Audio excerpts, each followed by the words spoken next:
Hello, welcome to Anna's Voice blog. I'm Dr. Sahil and this video is about how ECG waves form. Electrocardiogram has two components, a baseline or isoelectric line between two heartbeats where electrical activity is absent. Another component are the positive and negative deflections formed by depolarization, which causes contraction, and repolarization, which causes relaxation of heart chamber.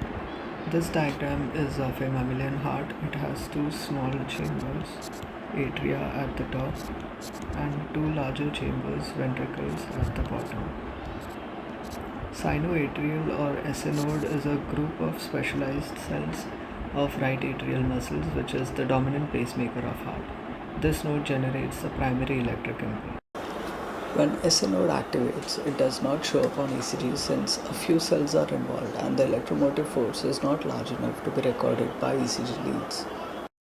The impulse depolarizes the right atrium and is carried to the left atrium by this specialized conducting pathway called the Bachmann's bundle.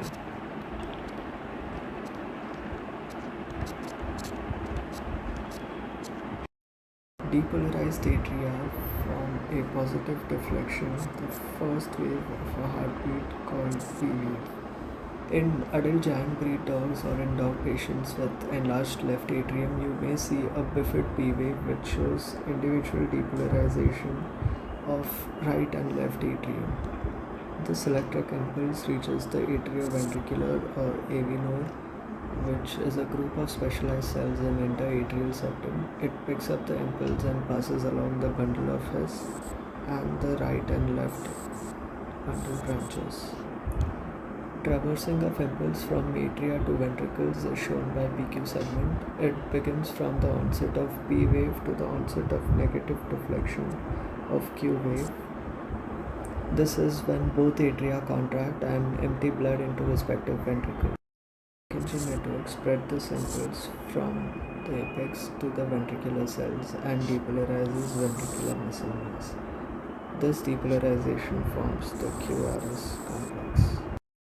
Purkinje cells and mid-myocardial cells at the end of Purkinje fibers prevent recycling and re-entry of impulse in ventricular muscle. The line between negative S wave and positive T wave is ST segment when both ventricles contract and push blood out of the chambers. From right ventricle, blood goes to the lungs through pulmonary artery, and from left ventricle it goes to the aorta. Phase of repolarization follows where ventricles relax from a contracted state and form a positive deflection T wave. Repolarization of atria is represented as the A wave, but it is overlapped by the large QRS complex. This is when atria fill with blood, right atrium by superior and inferior vena cava, and left atrium gets blood from lungs through pulmonary veins. This series of events form one heartbeat on ECG and the cycle repeats. Thank you for watching the video and I hope it helps you.